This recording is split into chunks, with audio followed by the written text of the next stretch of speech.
Graça e paz, meus irmãos. É uma alegria estar com a igreja, com vocês nesta manhã de celebração, nesta manhã de alegria, onde os irmãos completam mais um ano de vida. Parabéns à igreja. Que Deus continue abençoando muito vocês, como Ele já tem feito.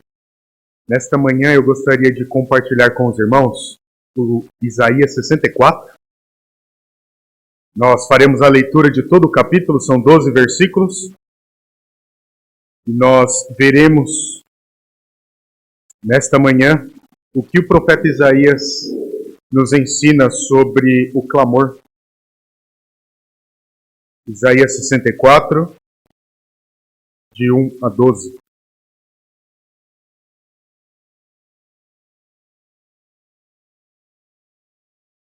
A palavra de Deus nos diz: ó, se fendesses os céus e descesses, se os montes tremessem na presença tua, como quando o fogo inflama os gravetos, como quando faz ferver as águas, para fazeres notório o teu nome aos teus adversários, de sorte que as nações tremessem na tua presença. Quando fizeste coisas terríveis que não esperávamos, desceste, e os montes tremeram à tua presença. Porque desde a antiguidade não se ouviu, nem com os ouvidos se percebeu, nem com os olhos se viu Deus além de ti, que trabalha para aqueles que nele esperam. Sais ao encontro daquele que com alegria pratica a justiça, daqueles que se lembram de ti nos teus caminhos. Eis que te iraste porque pecamos. Por muito tempo temos pecado e havemos de ser salvos. Mas todos nós somos como o imundo e todas as nossas justiças como trapos da imundícia. Todos nós murchamos como a folha e as nossas iniquidades, como um vento nos arrebata. Já ninguém há que invoque o teu nome, que se desperte e te detenha, porque escondes de nós o rosto e nos consome por causa das nossas iniquidades. Mas agora, ó Senhor, tu és o nosso Pai. Nós somos o barro e tu o nosso oleiro, e todos nós obra das tuas mãos. Não te enfureças tanto, ó Senhor, nem perpetuamente te lembres da nossa iniquidade. Olha, pois, nós te pedimos. Todos nós somos o teu povo. As tuas santas cidades tornaram-se em deserto. Sião em ermo, Jerusalém está assolada. Os nossos templos santo e glorioso, o nosso templo santo e glorioso, em que nossos pais te louvavam, foi queimado. Todas as nossas coisas preciosas se tornaram em ruína. Conter-te-ias tu ainda, ó Senhor, sobre estas calamidades? Ficarias calado e nos afligiria sobremaneira? Vamos fechar os nossos olhos e rogar a Deus sabedoria nesse momento, para que Ele possa nos conceder iluminação para a compreensão da sua palavra. Nosso Deus, nosso Pai, estamos como igreja diante do Senhor agora para receber a instrução. Abrimos a Tua palavra e juntos lemos esta preciosa mensagem que o Senhor enviou a nós pelo profeta Isaías. Rogamos ao Senhor sabedoria, iluminação espiritual, para que possamos compreender a Tua vontade, para que possamos compreender o que o Senhor requer de nós. Porque o Senhor requeria muitas coisas do teu povo. E somos o teu povo, e o Senhor requer de nós também. Graças te damos pela vida desta igreja. O Senhor tem sustentado esta igreja e esses queridos irmãos todos esses anos. Somos gratos a ti pela vida desta igreja. E a nossa oração é que o Senhor continue sustentando a cada um aqui. Que o Senhor continue derramando a tua graça, a tua bênção, tua misericórdia, para que a Igreja Presbiteriana do Horizonte Azul ainda possa caminhar muitos e muitos anos nos caminhos da tua justiça. Em nome de Jesus. Amém. Meus irmãos, perseguição religiosa é qualquer pressão ou hostilidade que nós enfrentamos por seguirmos a Cristo. Nós nos declaramos cristãos, nos declaramos discípulos de Cristo, e por causa disso o mundo nos hostiliza muitas vezes. O mundo faz pressão sobre nós para que nós deixemos de seguir a Cristo e passemos a nos amoldar ao mundo e fazer tudo aquilo que o mundo prega tudo aquilo que o mundo ensina. Então, perseguição religiosa é essa hostilidade que sofremos, é essa pressão contínua que o mundo impõe sobre nós. Segundo a Organização Internacional Cristã Missão Portas Abertas, a perseguição contra os cristãos cresce anualmente. O mundo impõe essa perseguição sobre a Igreja de Cristo anualmente, e isso vem aumentando. Muitos são aqueles cristãos que precisam se esconder, que precisam escolher se seguirão a Cristo, permanecendo firme nos seus caminhos, ou se abrirá mão da sua fé para seguir tudo aquilo que o mundo impõe. E a Missão Portas Abertas divide a perseguição religiosa em duas categorias: perseguição violenta e perseguição por meio de pressão. Aqui no Brasil, nós não enfrentamos ainda esta pressão violenta.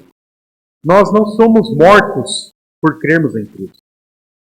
A igreja não sofre atentados como nós vemos nas mídias em outros países, onde as pessoas ateiam fogo nas igrejas, decapitam os cristãos por professarem sua fé em Cristo. Nós não sofremos esse tipo de pressão violenta, mas nós sofremos a pressão, a perseguição por meio de pressão.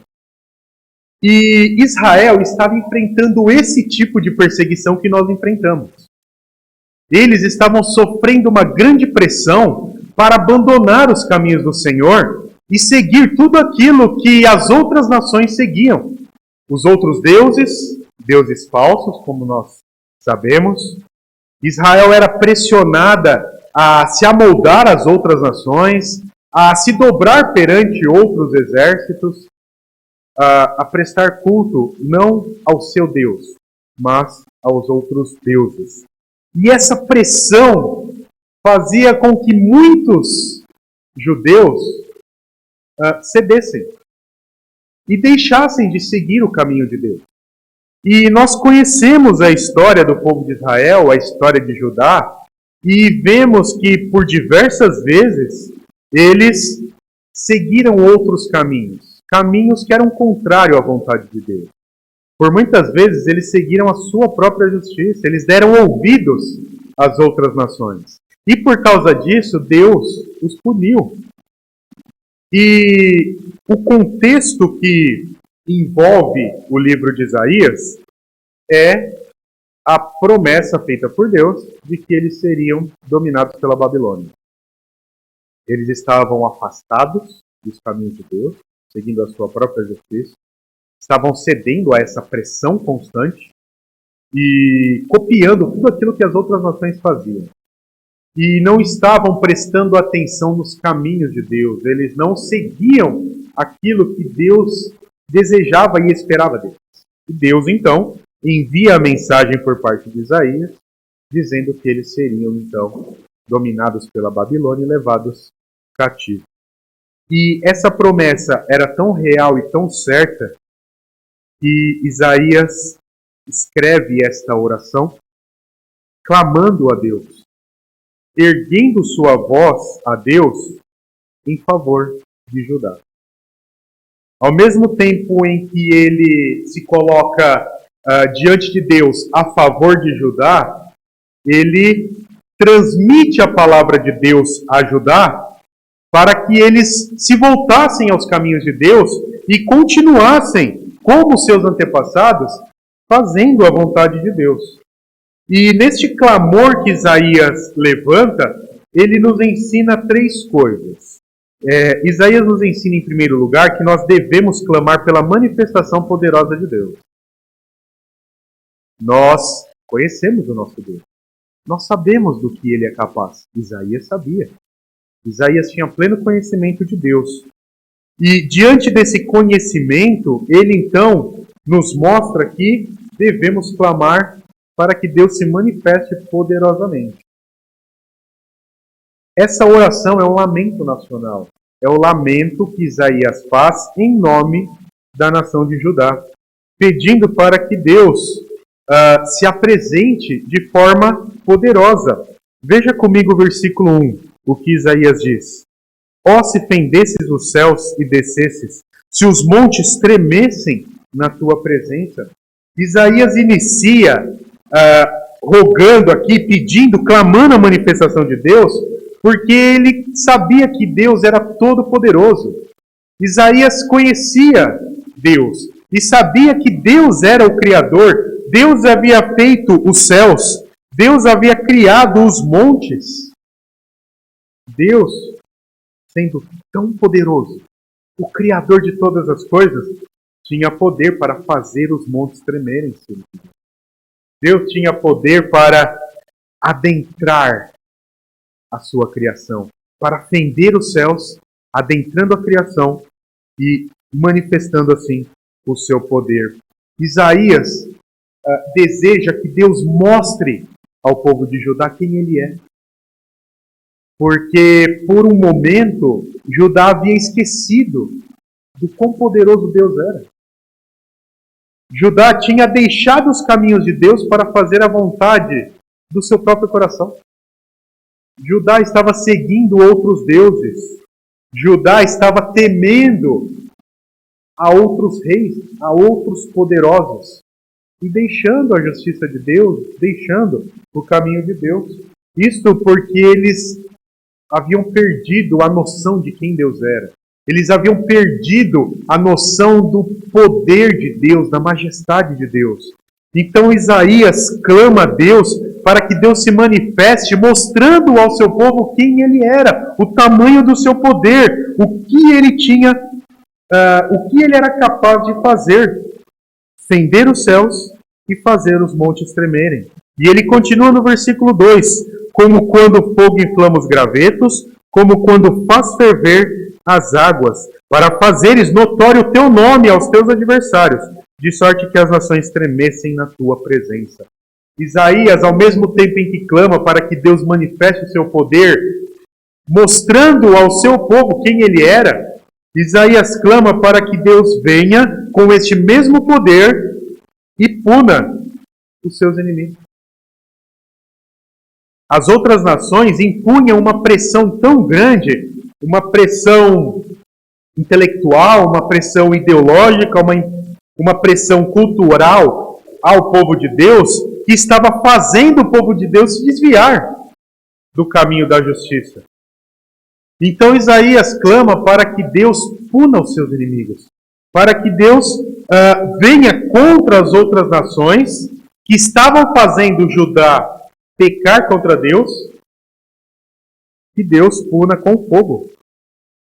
Que Deus inflame com fogo as outras nações, assim como é possível inflamar os gravetos.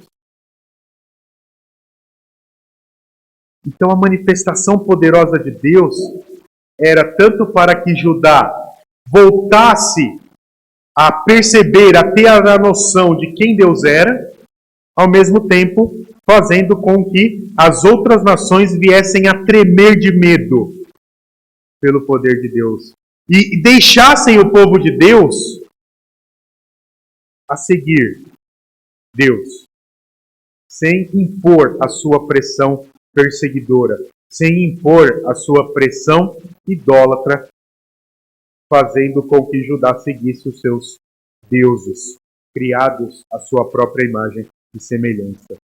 Isaías conhece Deus por experiência própria.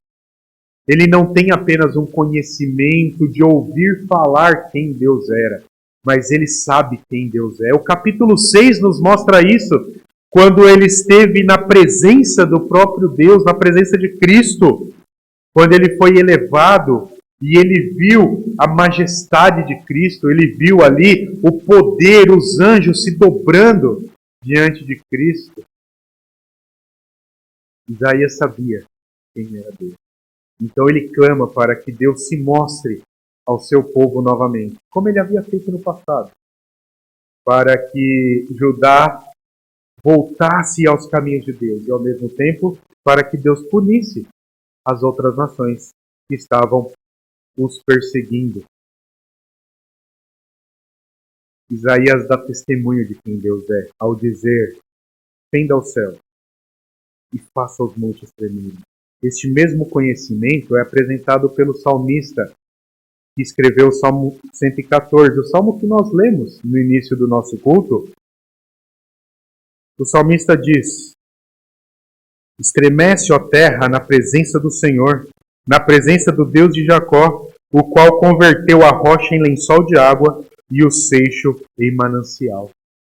O salmista conhecia Deus, sabia qual era o tamanho do poder de Deus, sabia qual era a majestade de Deus, sabia que Deus era o Criador de todas as coisas. Isaías também tinha esse mesmo conhecimento.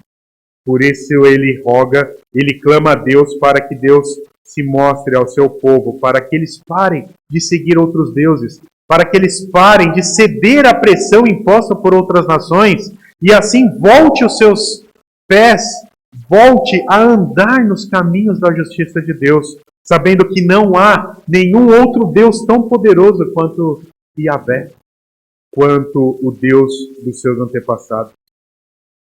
E aqui, meus irmãos, eu gostaria de fazer uma aplicação deste ponto. Nós devemos também clamar a Deus pela manifestação do seu poder, porque muitas vezes a nossa vida diária de correria intensa, as pressões que o mundo faz por meio das mídias sociais, a qual nós estamos diariamente tendo contato, nos faz perder de vista o poder de Deus. A pressão intelectual, acadêmica, cultural, a pressão filosófica que os homens impõem sobre a igreja faz com que a igreja muitas vezes deixe de enxergar Deus como Ele realmente é. Nós paramos de perceber o quão poderoso Deus é. Nós deixamos de entender, de ver a majestade de Deus. E passamos a olhar tanto para os ensinamentos do mundo que nós, em nosso coração, diminuímos Deus. Nós não confiamos em Deus como deveríamos confiar. Nós seguimos os nossos próprios caminhos. Tomamos as decisões sem consultar a Deus. Nós escolhemos como agir, deixando Deus de lado, assim como Judá havia deixado. Nós precisamos clamar a Deus para que Ele se manifeste, para que Ele se mostre, para que nós possamos voltar a perceber quem Deus é. Nós devemos voltar a enxergar o tamanho do poder de Deus. Todo o Antigo Testamento mostra isso a nós. As ações de Deus em favor de Israel. Deus havia libertado o seu povo da escravidão do Egito. Deus havia sustentado o seu povo no deserto, ainda que aquela peregrinação fosse um castigo. Porque eles não estavam confiando, porque eles estavam reclamando, porque o seu coração estava ainda no Egito. Ainda que aquilo fosse um castigo imposto por Deus, Deus estava sustentando o seu povo. Deus deu uma terra ao seu povo. Deus deu reis que seguiam a justiça de Deus e conduziam a nação de acordo com a vontade de Deus. O tempo inteiro Deus estava com o seu povo.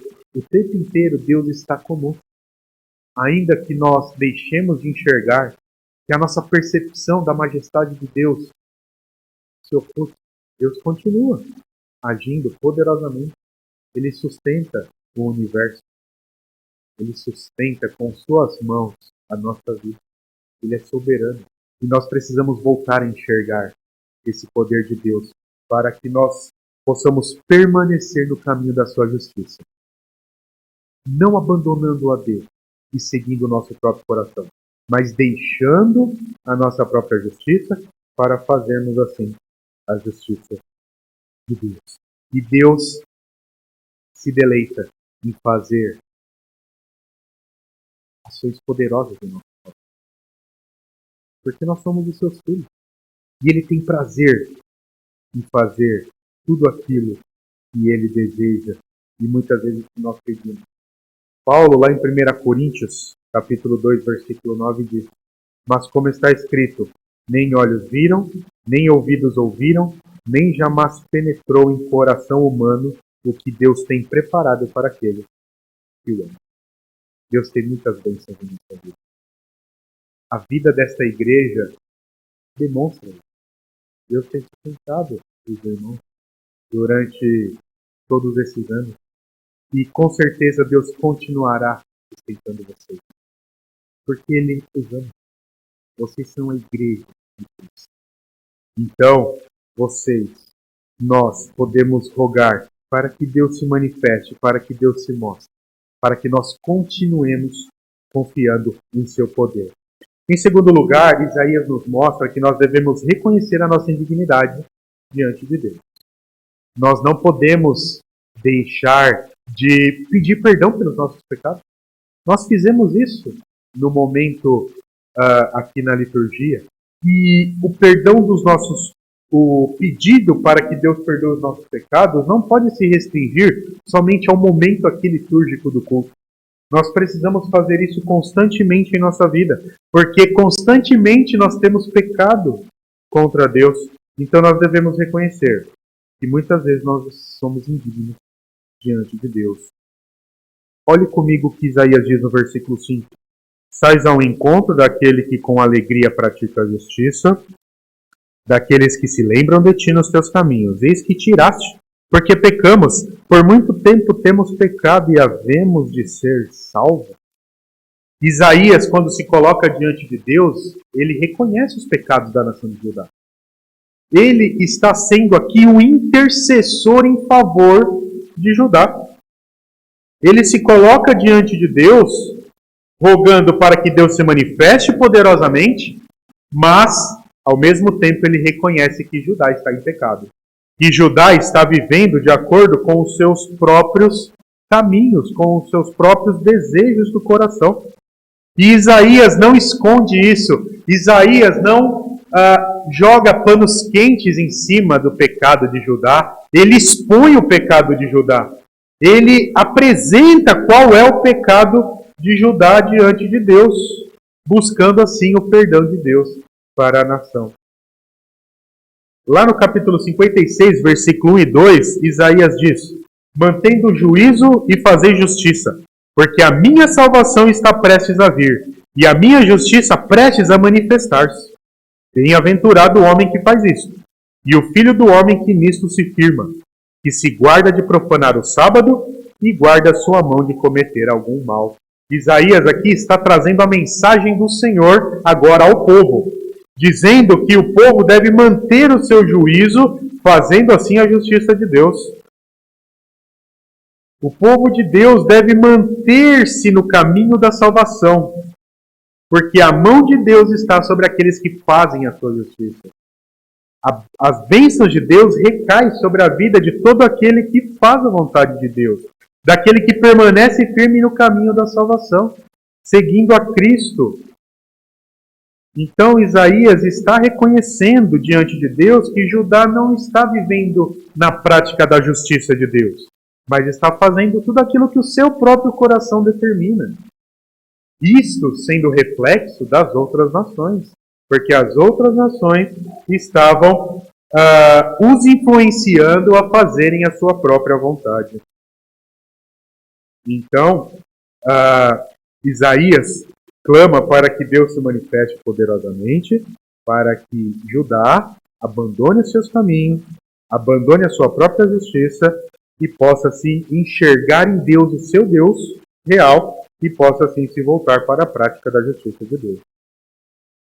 Se nós não andarmos na justiça de Deus, nós estamos vivendo indignamente. Deus não quer que nós trilhemos o nosso próprio caminho. Deus deixou determinado em sua palavra sua justiça. O que Ele requer de nós para que pratiquemos a sua justiça na nossa vida diária. Nós não podemos deixar a justiça de Deus e praticar a justiça que o mundo entende ser. O que é justiça? O nosso coração é enganoso, porque nós ainda vivemos no pecado. Nós ainda vivemos no mundo pecaminoso. E aquilo que é ensinado como justiça, muitas vezes não é a justiça que Deus ensina ser verdadeira. E Deus quer que nós caminhemos na justiça dele, fazendo aquilo que ele quer para que a sua vontade seja feita, para que a sua glória seja vivida em nossas vidas. E Isaías complementa esse pedido de perdão, esse momento de confissão, com os versículos 6 e 7, que é o centro da confissão de pecados aqui, ele diz no versículo 6, mas todos nós somos como o imundo, e todas as nossas justiças como o trapo da imundícia. Todos nós murchamos como a folha, e as nossas iniquidades como um vento nos arrebatam. Já ninguém há que invoque o teu nome, que se desperte e te detenha. Porque esconde de nós o rosto e se consomes por causa das nossas iniquidades.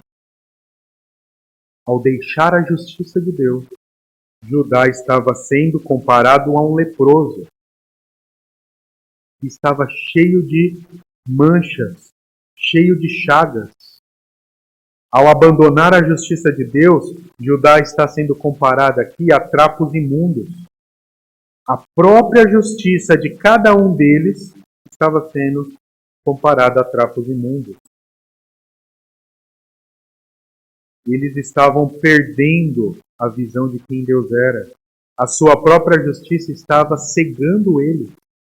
Eles estavam deixando o caminho de Deus e fazendo tudo aquilo que eles achavam e entendiam ser justo. E aquilo era algo enganoso. Deus não queria aquilo deles.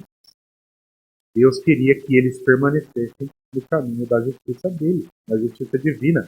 Assim como os seus pais caminharam na justiça de Deus. Eles deveriam parar, prestar atenção e perceber que eles estavam fazendo coisas que não agradavam a Deus. Eles estavam adorando a outros deuses. Eles estavam tomando rumos que o seu próprio coração ditava. Eles estavam se amoldando à prática cultural de outras nações. Eles não estavam adorando a Deus de todo o coração. Eles não estavam frequentando ali o santuário, o local destinado por Deus para adorá-lo. Eles prestavam uma adoração de acordo com o seu próprio coração, e era uma adoração que Deus não aprovava. Eles não estavam buscando a Deus. Eles decidiam tudo sem ter Deus como juiz, como aquele que determina todas as coisas. Judá havia sido escolhido como povo santo, mas não estava vivendo em santidade, estava vivendo nos caminhos imundos. E essa prática da própria justiça estava fazendo eles caminharem cada vez mais longe dos caminhos de Deus. Por isso que Isaías compara eles a folhas secas. Quando há um monte de folhas secas no chão, o vento bate e espalha aquelas folhas. As folhas voam para onde o vento quer. A prática da própria justiça estava fazendo o povo de Judá a ir para todos os caminhos, menos para o caminho de Deus. Eles estavam sendo espalhados e estavam perdendo a direção. Eles deixaram de olhar para Deus, deixaram de perceber o poder e a majestade de Deus, deixaram a justiça de Deus de lado, eles deixaram de adorar a Deus, de se colocar diante de Deus e perguntar para Deus se aquilo que eles iriam fazer agradava a Deus ou não. Como folhas secas, eles estavam espalhados, cada um trilhando o seu próprio caminho. O pecado faz isso conosco, nos afasta de Deus. O pecado nos leva cada vez mais para longe dos caminhos de Deus. O pecado nos faz a curtir coisas que o mundo curte. O pecado nos faz deixar de vir à casa de Deus para adorá-lo. O pecado nos faz abandonar as coisas de Deus, a não servi-lo com os nossos dons e talentos que Deus nos deu. O pecado nos faz acreditar naquilo que o mundo prega e deixar de acreditar naquilo que a palavra de Deus nos mostra ser verdadeiro ou não. Os pecados nossos, praticados com constância, nos levam para todos os lados, menos para o caminho de Deus, menos servir a Cristo. Os nossos pecados nos deixam de servir a Cristo como verdadeiros. Por isso nós devemos clamar para que Deus perdoe os nossos pecados, para que Deus nos limpe, para que Deus nos purifique. Ele mandou Cristo, Ele mandou o seu Filho, para que ao derramar o seu sangue ali na cruz, expiando os nossos pecados, nos lavasse, nos purificasse de todos os pecados.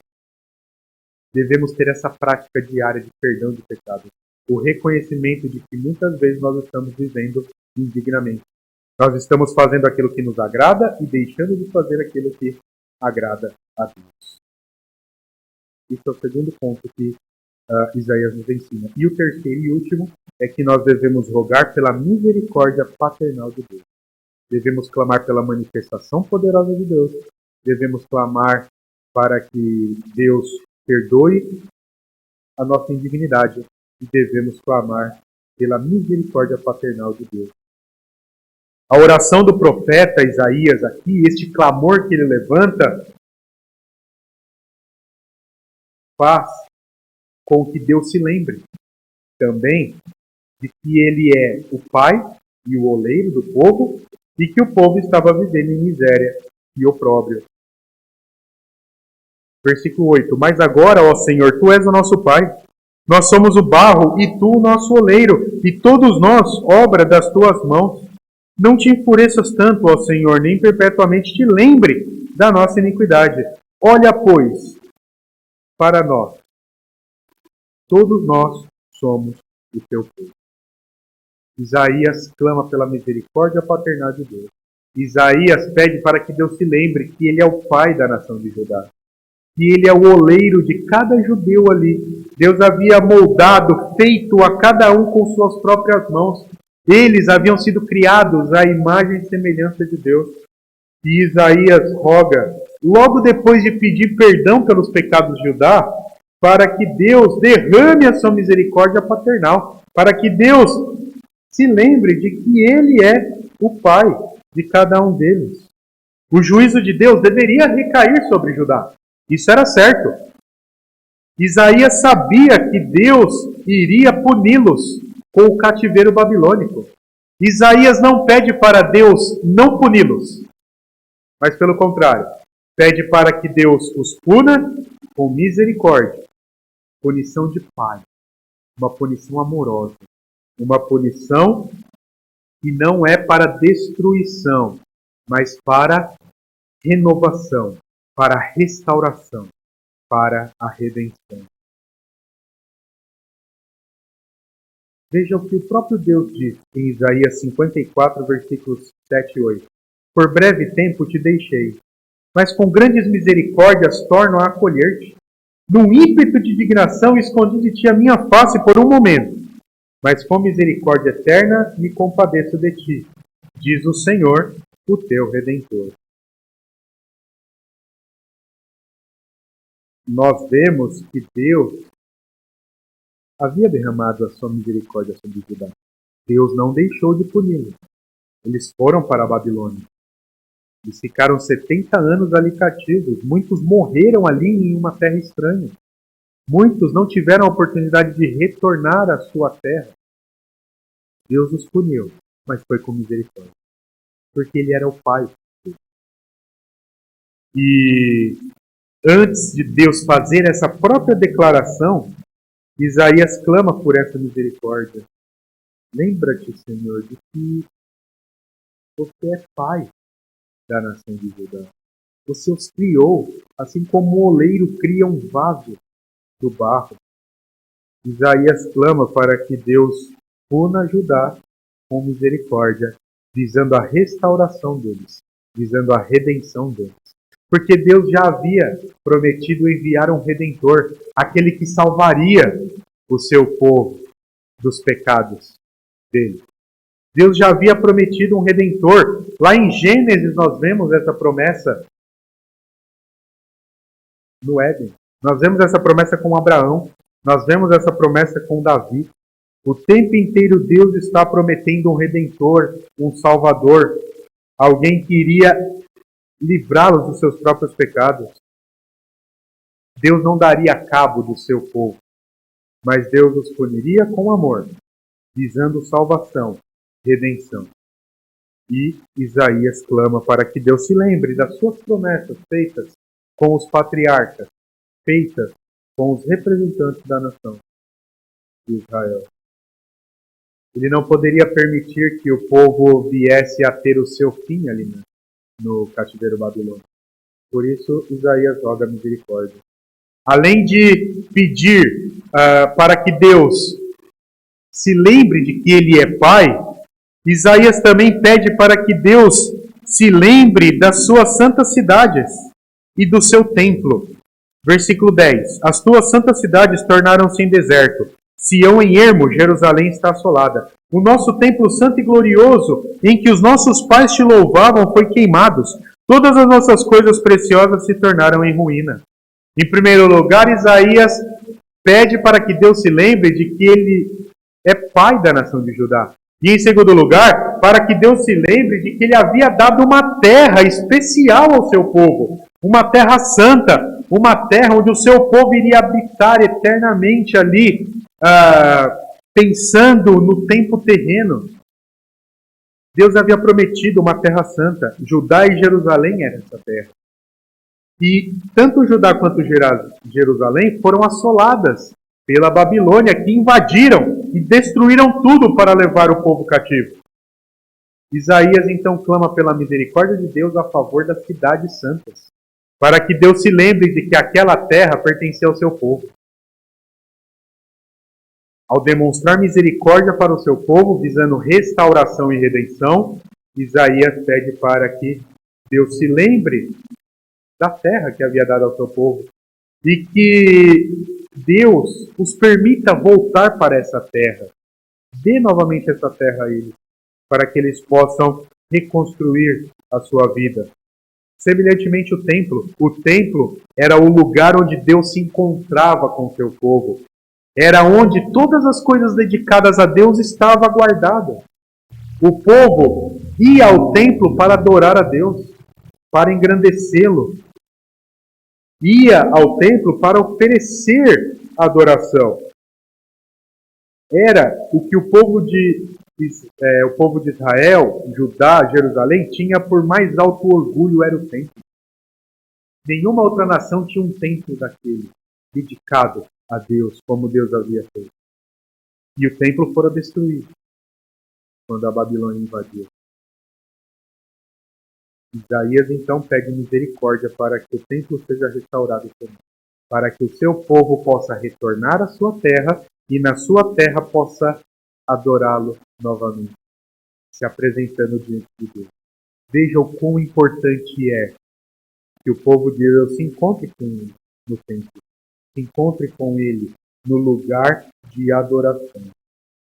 E aqui eu faço uma aplicação também desse ponto. Nós devemos também buscar a misericórdia de Deus, sendo Ele o nosso Pai. Com humildade, nós podemos pedir para que Deus se lembre de que nós somos os seus filhos. Deus permite passarmos por muitas dificuldades. Deus permite passarmos pelo deserto, enfrentando coisas difíceis demais. E durante esses momentos de tribulação, podemos clamar, rogando a misericórdia paternal de Deus, pedindo para que Deus se lembre de que nós somos os seus filhos, para que Ele tenha misericórdia de nós e nos ajude a vencer todas essas dificuldades. Deus permitiu passarmos por uma pandemia e Ele está permitindo vencermos ela, porque Ele tem sido soberano e tem dado tudo aquilo que é possível e necessário para que isso seja vencido. Ele permitiu que a doença se espalhasse pela face da terra. E Ele permitiu também que uma cura viesse sobre essa doença. Estamos aqui por causa da misericórdia paternal de Deus. Ele não permitiu que nós perdêssemos nossas vidas por causa do vírus. Estamos aqui diante dele, com vida, agradecendo, porque Ele sustentou essa amada igreja durante esses 2 anos de pandemia. É a misericórdia paternal de Deus que nos sustenta, que nos guarda. E nós podemos clamar por ela. E em agradecimento, e reconhecendo que Deus é soberano sobre todas as coisas, devemos nos apresentar diante dele aqui, na casa dele. Adorando a Ele, servindo a Ele, buscando a Ele, buscando o seu perdão, louvando a Ele pelo perdão concedido, buscando conhecimento da sua palavra. E eu concluo, meus irmãos, dizendo que as perseguições por causa de pressão são inevitáveis. O mundo irá perseguir a igreja enquanto houver mundo. Enquanto Cristo não voltar e nos tirar deste mundo, enquanto Cristo não nos levar para junto dele, no novo céu e na nova terra, o mundo irá nos perseguir. O mundo irá causar essa pressão em cima de nós. Mas nós não podemos ceder à pressão. Judá cedeu, buscando outros caminhos, servindo a outros deuses, buscando a sua própria justiça. Nós não podemos ceder às perseguições por causa de pressão. Veja o que Jesus disse em Marcos 13. Vos entregarão aos tribunais e às sinagogas.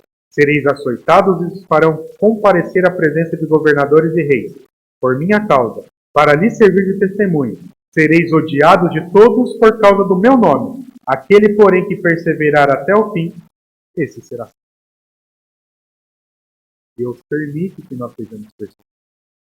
Deus permite que o mundo imponha pressão sobre nós. Mas Ele está conosco. Ele é o nosso Senhor. Ele nos ajuda a vencer. Ele nos ajuda a nos manter firmes em seus caminhos. Proclamando ao mundo, nós cremos em Jesus Cristo como Senhor e Salvador. Essa força vem dele. E se nos sentimos fracos, podemos clamar para que Deus nos fortaleça novamente, para que Deus aumente nossa fé. Mas nós não podemos ceder às pressões do mundo. Nós olhamos para a história de Judá e aprendemos que nós não podemos ceder às pressões. Porque ao cedermos às pressões diárias, pecados serão cometidos. A nossa própria justiça será buscada, a justiça de Deus será abandonada. Cristo disse, vocês vão ser perseguidos, mas todo aquele que resistir será salvo. E Ele nos ajuda a resistir às perseguições. Portanto, meus irmãos, Isaías 25, que nós podemos clamar pela manifestação poderosa de Deus, que nós podemos reconhecer diante dele a nossa indignidade e que nós devemos rogar pela misericórdia paternal de Deus para enfrentarmos as perseguições, para enfrentarmos todas as lutas que temos lá no mundo. Nós temos que vencer olhando para Cristo, porque Cristo é o nosso Senhor e Salvador. Nós temos que olhar para Cristo e seguir firmes em seus caminhos, cumprindo tudo aquilo que Deus requer de nós. Que o Senhor nos ajude a permanecermos fiéis em seus caminhos. Que Deus abençoe os amados irmãos e que muitos e muitos anos vocês possam continuar servindo a Deus aqui nesse bairro. Possam continuar sendo discípulos de Cristo aqui nesta rua, neste bairro. Que o bairro possa olhar para vocês e dizer, eles são servos de Cristo. Eles são discípulos de Cristo. Deus os abençoe.